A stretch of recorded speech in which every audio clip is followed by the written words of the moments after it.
Hi, I'm Melanie, and this is Unfashioned, a podcast about unraveling what no longer fits and re-wearing what was always real.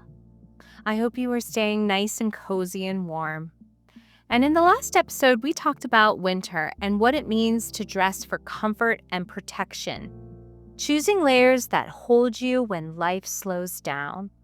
This episode stays in that quieter, inward place, but shifts its focus to something smaller, closer, and often overlooked. Lately, I've been noticing the brand labels inside my clothes, the names stitched into the inside of jackets and sweaters, the words you see before you even find out how something feels on your body. When I stand in my closet and really look, there are so many labels hanging there. Different brands, different sizes, each one quietly suggesting something about me, the person who chose the garment and still has kept it in her closet. When I was younger, I never really cared much about labels. I wore what I liked without worrying about labels. But often I found myself buying things because of their labels, like my friends did, my way of fitting in. And it's not hard to remember just how familiar that feels. Because we live inside labels too. We place them on ourselves and we are given them by others. Names, rules, categories, and identities. Words meant to simplify us, but that often reduces us instead. Over time, those labels can start to feel tight. They can limit how we move, how we see ourselves, and how much of ourselves we allow to be seen by others. This episode is about labels, the ones sewn into our clothes and the ones we wear without even realizing it. How they shape our perception, how they create belonging, and how they can quietly make us feel smaller than we really are. So today we're staying in that one part of the garment, the label.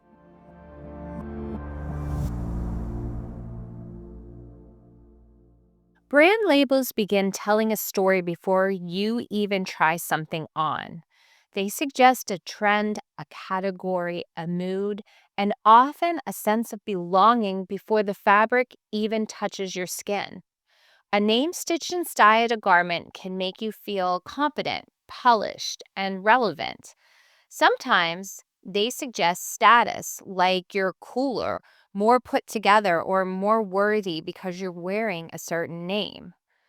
The label sets expectations long before the mirror does, shaping how you approach the garment and how you imagine yourself in it. What has always stayed with me is that I did not enter fashion caring about labels at all. When I arrived at fashion school, my focus was entirely on creating. I was there to design, to make, and experiment, and to turn ideas into something physical. I cared about construction and materials, about the silhouette and the form. It felt closer to an art than anything else. The work itself was the point. What name might eventually be attached to it felt secondary, almost irrelevant. It was only after spending time inside that environment that I began to notice how much importance other people placed on labels. I watched how quickly a name could change the way something was perceived. The same garment could be admired or dismissed based on the label inside it. I started to understand that I was no longer just in a creative space. I was in fashion as an industry where design and commerce are inseparable and where labels help tell people what something is worth before they have time to decide for themselves. That realization stayed with me, but it never fully changed how I felt about labels themselves. Because over time, what I kept noticing was that labels did not create style, they created a shorthand. They made things easier for us to recognize. The label helped people feel certain about the garment before they considered anything else about it. Some of the most stylish people I know are not the ones chasing names or trends. They are the ones who are comfortable in themselves. They know what they like, they trust their instincts, they build wardrobes filled with pieces they love wearing, pieces that they return to again and again, and pieces that feel personal and lived in. Through my work at Retro Candy Vintage, I see this consistently. Style shows up most clearly when someone chooses what they genuinely love, not what a label suggests they should want. From my own experience, a label does not make a garment more meaningful. It does not make it more honest. It does not make it more you. It makes something easier to sell, easier to recognize, easier to place in a category, but it does not give it soul. That comes from how something is worn, how it is lived in, and how it becomes part of your life. Once I started seeing labels this way, it became harder to give them the power they so often possess.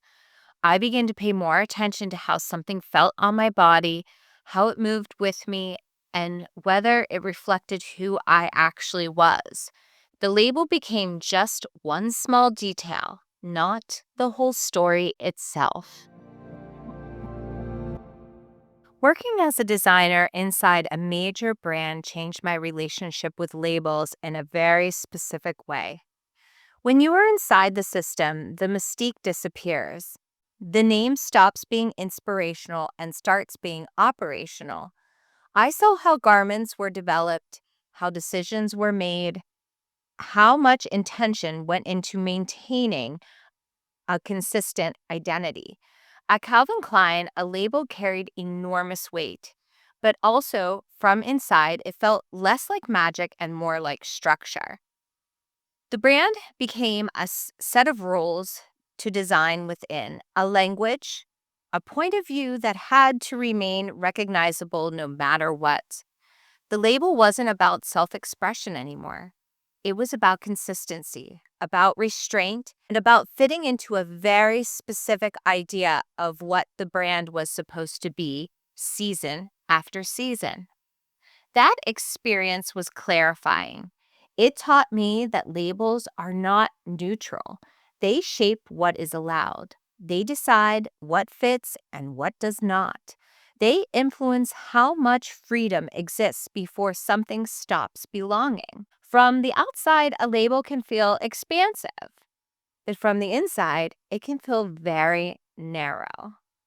What surprised me most was how much distance that created. The name on the inside of the garment no longer felt personal, it felt strategic. The label wasn't speaking to who I was, it was speaking to whoever the brand needed to keep its position in the business world. And once you see that, it becomes hard to believe that a label can honestly represent a person or a piece of clothing. That experience didn't make me reject labels outright. It just made me see them more clearly. A label is a framework, not a truth. It can describe a point of view, but it cannot hold the complexity of a person. And it certainly cannot define worth. Seeing labels from the inside taught me something important. If a name can be constructed, maintained, and protected so carefully, then it can also be questioned. And if that is true for clothing, it is true for the labels we live inside as well.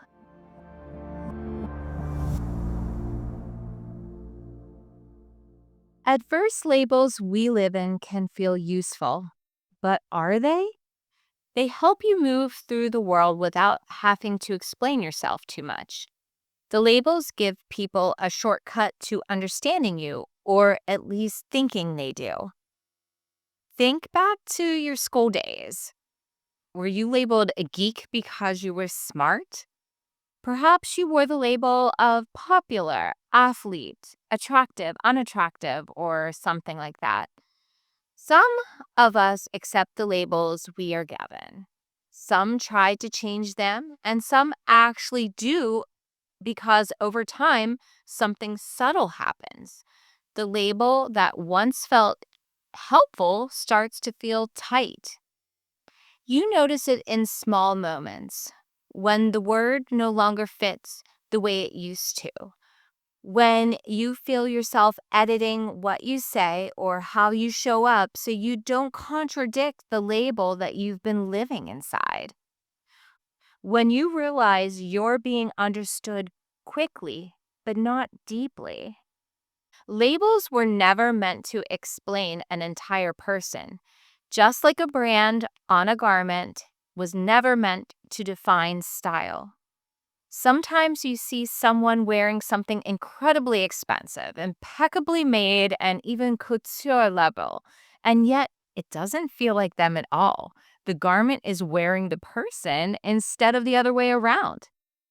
The label is loud, but the identity underneath feels quiet and unclear. The same thing can happen in life. When a label starts leading instead of supporting, it can flatten complexity. It can reduce a whole person into something easier to recognize, but harder to truly know. Over time, that reduction begins to feel uncomfortable. A label you wear, or even one you give yourself, does not make you better than anyone else. It does not make you more valid or more complete. It just names something small and partial. Authenticity is what gives weight. Self trust is what gives dimension. This is often where the unraveling begins, not with rejection, but with awareness, with the realization that you are more than a name, more than a category, and more than what fits neatly on a tag. And once you feel that, it becomes difficult to go back to letting a label speak louder than you do. Loosening a label does not mean tearing it out. It rarely comes with a big decision or a public shift.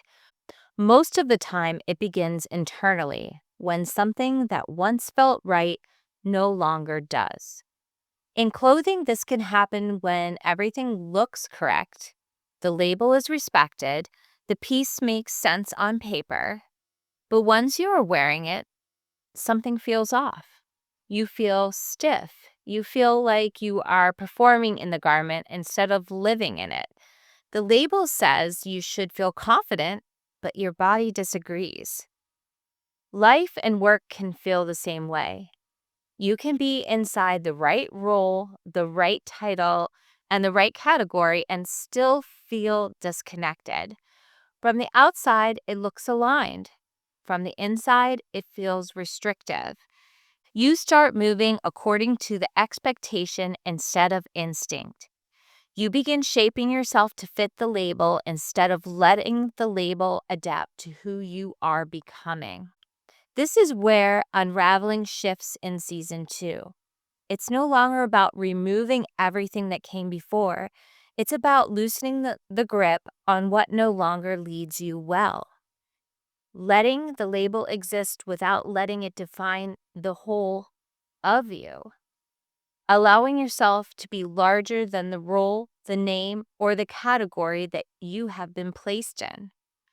A label, whether in clothing or in life, was never meant to explain the entire experience. It was information, not truth. When you loosen its authority, you create space for intuition to return. You stop asking how something looks and start paying attention to how something feels. You stop performing what is expected and start living what is real. This kind of unraveling is subtle. It shows up as less explanation and more presence, less comparison and more self trust. The label may still be there, but it no longer dictates how much room you are allowed to take up. That is not rejection of who you have been. It's a quiet return to yourself. As you listen, take a moment to think about the last piece of clothing you bought.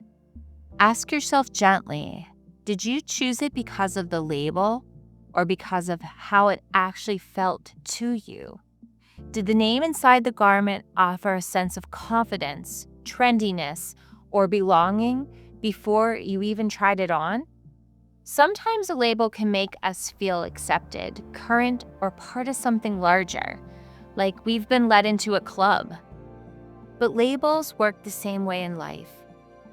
They can give us a quick sense of belonging, a shorthand for who we are or where we fit. And while that can feel comforting, it can also quietly place us in a box.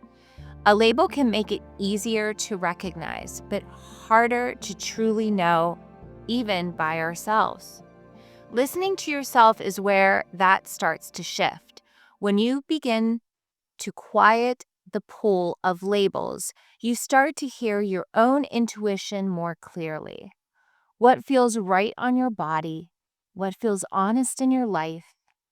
What actually reflects you rather than what helps you blend in? This is where true style begins, both externally and internally. Not from fitting into a category, but from trusting yourself enough to step outside of one. You don't need to reject labels altogether. You only need to stop letting them hide who you really are. As we move through this season of Unfashioned, we're slowing down and paying attention to the things we usually overlook. Not to judge them or to strip them away, but to understand how they shape us. This episode was about labels in our clothes and in our lives, and what happens when we loosen their hold just enough to hear ourselves more clearly. If this story resonated with you, I'd love for you to leave a review or share the episode with somebody who might need it. Those small gestures help this podcast find people it's meant for, and that means more than you know. Story 3 will be released February 5th as part of our bi-weekly rhythm, giving each story space to settle and time to live alongside it. I'm Melanie, and this is Unfashioned. Until next time, ignore the labels and wear what feels true.